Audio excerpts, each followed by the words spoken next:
Assalamualaikum, halo my adiklit, welcome back to my channel. Buat teman-teman yang baru mampir nih di channel ini, jadi adiklit channel ini mostly ngebahas tentang parfum, wangian, tas, dan something random lainnya yang bikin aku addicted. Jadi buat kalian yang suka sama hal-hal yang sudah aku sebutin tadi, wajib banget sih subscribe channel ini. Dan buat kalian yang sudah mendukung dan mensubscribe, thank you banget ya. Kali ini aku ingin nge-review parfum dari Layers Fragrance. Jadi beberapa waktu lalu tuh ada yang minta untuk aku nge-review parfum ini. Jadi sebenarnya waktu itu aku sedang dalam proses mencoba. Nah, buat teman-teman yang penasaran gimana sih reviewnya, keep on watching ya.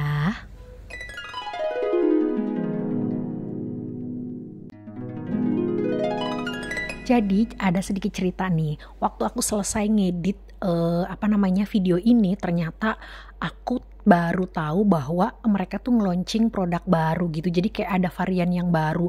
Niatnya kayak aku mau undur nih videonya. Jadi kayak aku tambahin satu fragrance yang baru lagi, maksudnya satu varian yang barunya. Tapi setelah dipikir-pikir nanti kayak kelamaan. Jadi ya udahlah ya. Aku nge-review yang sudah ada dulu, yang sudah aku bikin videonya. Ini pun tidak semua varian aku cobain, jadi beberapa yang menarik menurut aku. Varian pertama ini ada Villa Enigma. Jadi si Villa Enigma ini dia itu varian yang terbaru sebelum yang akhirnya beberapa waktu lalu itu launching ya. By the way, di sini aku tidak akan membacakan note-nya ya, karena si Layer Fragrance ini note-nya tuh bener-bener banyak banget, kayak segambreng. Jadi kalau misalkan aku bacain semuanya tuh kayak bakalan lama. Jadi kayak langsung aja nanti akan aku taruh di layar notes-nya tuh apa aja, dan aku langsung membahas ke opening, terus kayak heart note-nya seperti apa, dan dry down-nya tuh bagaimana. Jadi aroma yang aku dapatkan ketika pertama kali di spray ya si Villa Enigma ini adalah minty. Jadi kayak aroma mintnya tuh berasa banget, tapi bukan sesuatu yang menggelitik hidung yang kayak bikin hidung tuh nyegrek itu enggak, tapi berasa banget mintnya. Kemudian muncul aroma seperti kayak ozonik, jadi kayak aroma udara, tapi udaranya itu yang agak terik. Nah kayak gitu, ada bau-bau sedikit, bau-bau mataharinya kayak gitu. Kemudian muncul aroma si kelapanya ya. Jadi di sini juga aku langsung bisa kayak beberapa saat setelah disemprotin tuh ada bau kelapa, tapi bukan kelapa yang bikin aku enek ya, karena note kelapa itu kadang-kadang bikin aku tuh mual gitu. Somehow efek dari mint tadi tuh bikin kayak ada kesan balsamiknya di hidung aku. Makin lama si kelapanya tuh makin berasa di hidung aku, tapi untungnya masih dalam taraf dimana aku masih bisa mentoleransi. Nah selain kelapa, ini aroma floralinya tuh berasa banget ya, jadi kayak makin berasa, terutama itu si white floral. Dan yang paling bisa aku detect ya di hidung aku adalah si tuberose sama si gardenia. Ketika dia itu dry down, aromanya tuh jadi cukup enak, cukup masuk di selera aku ya. Dia itu kayak ada woody-nya, ada earthy-nya, ada aroma coconut-nya, ada aroma bebungaannya, kemudian juga ada sensasi manisnya sedikit, ada musky-nya juga. Jadi menurut aku dia punya kesan tuh dewasa ya. Jadi yang cocok pakai parfum ini menurut aku tuh 20 tahun ke atas. Untuk SPL-nya di aku moderat ya, tapi moderatnya tuh ke arah strong. Jadi tahan di kulit aku tuh 6-8 jam tergantung pemakaian. Dan untuk projection-nya dia itu bener-bener moderat ya. Jadi kayak nggak mabul-mabul, tapi bukan juga yang soft. Varian yang kedua ada Chronic Tonic. Nah, si Chronic Tonic ini adalah salah satu varian yang first sniff-nya tuh punya pengalaman yang buruk. Kayak aku langsung kayak nggak suka nih, aku nggak suka nih sama parfum ini, kayak gitu loh. Tapi setelah kayak aku pakai 3 kali tuh aku mulai sudah bisa menerima gitu loh. Dan ketika pemakaian keempat kayak aku sudah mulai oke gitu, kayak suka sih enggak, tapi oke gitu loh. Jadi dia tuh aroma openingnya di hidung aku tuh kayak green, terus aromanya tuh spicy, dan aroma herbs atau kayak jejamuannya tuh berasa banget. Jadi kayak aroma jejamuan yang masih fresh, yang baru mau diolah atau mau digiling. Jadi kayak gitu aromanya. Kan aneh ya, maksudnya kayak yang gimana gitu. Jujur kayak aku kaget gitu kan. Ketika dia itu aroma yang di awalnya itu sudah mulai memudar, ini aku bisa mencium aroma bebungaan yang kesannya itu powdery banget, kemudian woody, dan jadi kayak ada sensasi bau tas baru. Jadi kayak ada bau-bau kulit tapi enggak nyentrong gitu loh. Jadi kayak tas baru aja gimana baunya, tapi bukan tas yang aromanya kulit banget, tapi kayak kulit sintetis. Nah, baunya tuh seperti itu. Ketika dia itu dry down, aromanya tuh sudah lebih tone down ya. Jadi kayak berasa greennya tuh masih, aroma herbsnya juga masih, spicy-nya juga masih, tapi semuanya tuh sudah lebih soft ya, sudah lebih well blended. Di sini juga ketika dia kering itu aku bisa mencium aroma, ada earthy-nya, terus kayak ada aromatiknya, kemudian ada aroma seperti lumutnya, ada seperti kayak buku-buku atau kertas-kertasnya gitu loh. Aromanya tuh kayak apa ya, arahnya tuh lebih ke earthy kayak gitu. Jadi dia tuh tipe aromanya unisex tapi arahnya tuh lebih ke maskulin. Dan untuk SPL-nya si Chronic Tonic ini yang punya SPL paling oke di antara semua varian yang aku cobain. Jadi dia tuh tembus di 9 jam di kulit aku, dan dia itu projectionnya cukup mabul-mabul, dan karena dia tuh kesannya dewasa ya, aromanya tuh kayak woody earthy kayak gitu kan. Dia itu menurut aku cocoknya dipakai untuk usia 25 tahun ke atas, dan untuk acara yang lebih ke semi formal dan formal. Varian yang ketiga ada slow dancing. Aroma opening yang aku dapatkan ketika pertama kali disemprotin adalah citrusy, kemudian aromatik, dan green. Nah, setelah beberapa saat aku baru merasa bahwa oh ternyata aroma green di sini tuh dari teh gitu loh. Jadi kayak sensasi tehnya tuh baru berasa atau baru muncul belakangan, kayak sekitar hampir 1 menit gitu loh. Selanjutnya muncul aroma buah yang manis, tapi tidak yang manis banget gitu loh, kayak buah yang baru mateng gitu. Jadi kayak masih ada sensasi segernya tapi manis gitu ya. Kemudian muncul aroma bebungaan. Yang di hidung aku itu yang paling berasa adalah aroma white floralnya, dan spesifik adalah aroma si jasmine ya.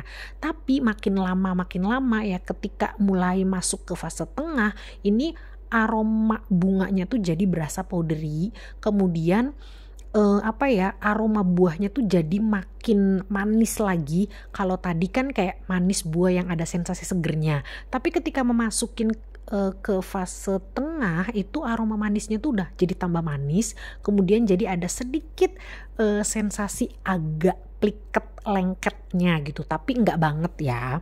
Kemudian aroma si green dan si aromatiknya tuh masih berasa, dan di fase ini aroma tehnya tuh makin berasa lagi. Kalau tadi kan kayak nunggu beberapa saat baru aku bisa merasakan aroma tehnya ya, jadi kayak makin lama aroma tehnya tuh makin nyata. Di fase ini aroma melatinya tuh enak banget, dia itu dewy, berkesan kayak basah dan cukup realistik, dan aku suka banget aroma melati yang seperti ini. Ketika dia itu dry down, aromanya jadi kayak cukup kompleks ya. Ada woody-nya, ada earthy-nya, ada powdery-nya, ada musky-nya, ada floralnya juga. Dan kalau tadi kan di awal-awal tuh kayak aku tidak mencium aroma si bunga mawar ya, tapi di sini aku bisa mencium aroma si mawar. Untuk SPL-nya dia moderat, tahan di kulit aku 5-7 jam tergantung pemakaian, dan untuk size sama projectionnya dia bener-bener moderat aja. Aromanya cukup versatile, bisa dipakai untuk santai, bisa juga dipakai untuk formal, dan yang cocok pakai parfum ini menurut aku 18 tahun plus. Varian yang keempat ada Forbidden Garden. Jadi varian ini tuh yang kayak populer gitu loh, banyak banget disukain sama orang-orang. Jadi aku tuh jujur paling penasaran sama varian ini. Tapi sama seperti si Chronic Tonic, dia tuh punya pengalaman yang kesan pertamanya tuh kurang baik, karena mungkin aku terlalu berekspektasi tinggi sama si Forbidden Garden ini. Karena aku denger reviewnya orang-orang tuh katanya dia tuh aroma apel hijaunya tuh enak banget, refreshing banget, kayak asam manis seger gitu kan. Jadi yang ada di bayangan aku tuh dia aromanya tuh green apple yang kayak di Dylan Blue yang aku suka. Tapi ternyata ketika first impression tuh kayak jauh banget dari aroma green apple-nya si Dylan Blue. Dan menurut hidung aku ini tidak tercium seperti green apple ya, jadi lebih ke red apple. Tapi setelah kayak 3 kali pemakaian aku mulai menyukai si Forbidden Apple ini lebih dari si Chronic Tonic ya, karena dia lebih wearable dan aromanya tuh lebih apa ya, kayak lebih mass pleasing gitu. Aroma pertama yang aku dapatkan dari si Forbidden Garden adalah aroma jus apel, bukan jus apel sih, lebih ke sari buah apel. Jadi kayak buah apel yang di juicer, yang diambil sarinya, tapi dia tuh kulitnya nggak dikupas. Tapi apel di sini adalah apel merah. Walaupun apel merahnya tuh dia tuh bukan yang mateng ya, tapi yang baru mateng. Jadi kayak masih ada segernya walaupun dia itu manis. Baru setelahnya itu muncul aroma buah yang berasa lebih asem ya. Jadi kayak agak kecut gitu. Dan menurut aku ini tuh kayaknya dari si raspberry-nya. Nah, setelah beberapa saat ya kayak aroma openingnya itu sudah mulai kayak memudar dan menuju ke fase tengah, ini muncul aroma bebungaannya. Nah, bunga-bunga di sini yang aku notice adalah aroma bunga rose sama si ilang-ilang. Jadi 2 note bunga ini yang paling berasa di hidung aku. Untungnya aroma si mawar atau rose di sini itu tidak berkesan hijau dan bukan yang kesannya tuh ke arah timur tengah banget yang kayak parfum-parfum Arab gitu, enggak. Udah gitu aroma hilang-hilangnya juga tidak terlalu berasa oriental. Jadi kayak masih enak untuk dinikmati. Kemudian ketika dia itu dry down, aromanya tuh jadi fruity, floral dan musky ya. Jadi well blended banget sih. Walaupun di sini tuh kayak ada note patchouli, kemudian ada note sandalwood, tapi aku tidak mencium kayak aroma-aroma woody atau aroma-aroma earthy yang bikin parfum ini berkesan kayak tua atau dewasa. Aroma dry down si Forbidden Garden ini cukup familiar, tapi aku sampai sekarang belum tahu mengingatkan aku sama apa. Jadi please teman-teman kalau ada yang tahu dia tuh mengingatkan aromanya tuh sama apa, komen di bawah ya. Varian selanjutnya ada Kyoto Jazz. Nah, dia itu salah satu yang disukai sama teman-teman juga selain si Forbidden Garden. Aroma yang aku dapatkan pertama dari si Kyoto Jazz adalah citrusy, kemudian green dan aromatik, karena dari awal aroma lavendernya tuh sudah tercium di hidung aku. Nah, baru setelah beberapa saat, mungkin kayak 30 detikan, aku bisa mencium aroma si cocoa.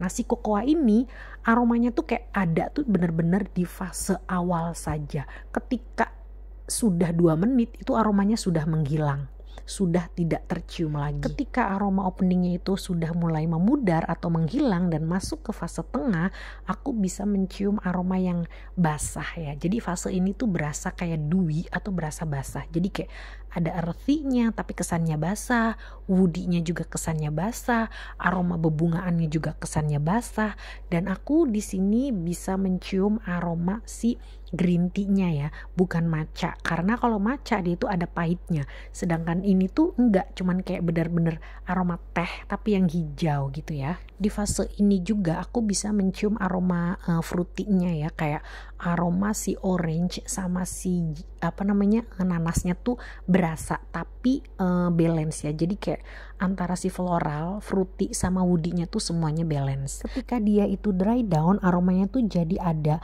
powdery-nya, ada musky-nya, kemudian aroma woody-nya masih ada, aroma floralnya juga masih ada, aroma green tea-nya juga masih ada, tapi aroma fruity-nya tuh sudah mulai tidak terlalu berasa. Selain itu ada aroma lavender yang dari awal sampai akhir tuh benar-benar tercium. Untuk SPL-nya dia termasuk oke, tahan di kulit aku 5-7 jam tergantung aktivitas yang aku lakukan. Kemudian untuk projection sama size-nya sendiri dia memang benar-benar moderat. Untuk yang cocok pakai parfum ini menurut aku karena dia tuh punya kesan sedikit dewasa karena ada woody dan earthy-nya, jadi mungkin 20 tahun ke atas, dan dia tuh cocok untuk any occasion ya, tapi lebih ke arah santai atau semi formal. Varian yang terakhir ada Second Skin. Nah, si Second Skin ini aroma openingnya cukup lucu sih buat aku, karena aku mendapatkan sensasi seperti kita itu habis gosok gigi. Teman-teman bisa ngebayangin kan kalau kalian itu misalkan habis gosok gigi itu kita ngerasanya bersih, kemudian nafas kita tuh kayak ada bau mintnya. Nah itu yang aku dapatkan, jadi kayak aroma setelah kita gosok gigi, tapi ada greennya, ada citrusinya, terus kayak ada sensasi bitternya atau pahit-pahitnya. Kayak lucu kan ya. Setelah itu ya, ketika masuk ke fase tengah, aku bisa mencium aroma buah jeruk ya. Jadi kayak aroma jeruknya itu agak asem, agak cukup tajam. Terus di sini juga aku bisa mencium kayak aroma watery atau kayak aroma air bersih, kayak air kalau kita di pegunungan. Kemudian ada aroma bebungaan in the background. Jadi kayak bunga di sini tuh jujurly aku tidak bisa notice ini tuh bunga apa. Pokoknya aku bisa mencium aroma bunga, tapi aku nggak tahu bunganya tuh bunga apa.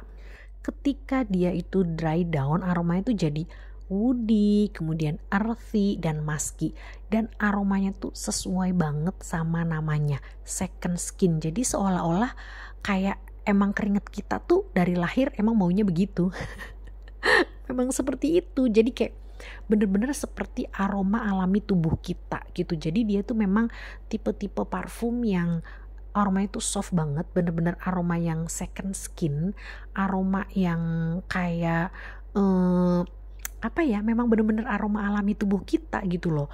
Dan sejujurnya untuk SPL-nya sendiri tuh dia bukan tipe parfum yang kayak misalkan kita pakai terus aromanya tuh langsung hilang, enggak.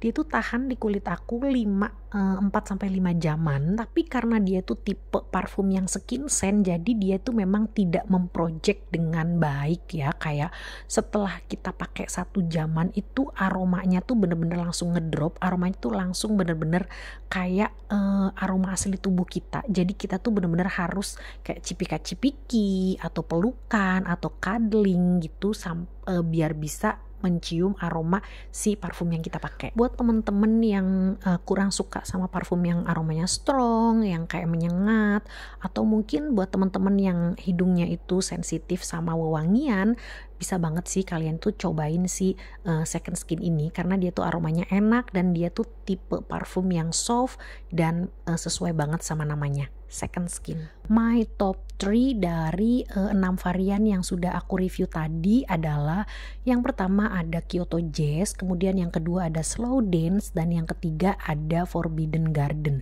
Tapi menurut aku semuanya itu worth to buy dan worth to try karena aromanya tuh enak-enak dan cukup unik, dan untuk harganya pun masih affordable ya, jadi kayak nggak terlalu mahal gitu.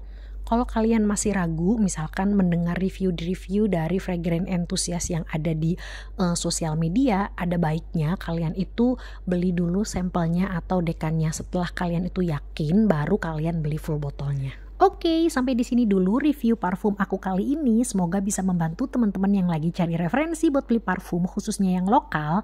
Kalau ada yang ingin ditanyakan bisa komen di bawah. Jangan lupa klik like, share, dan subscribe-nya ya. Wassalamualaikum, bye-bye.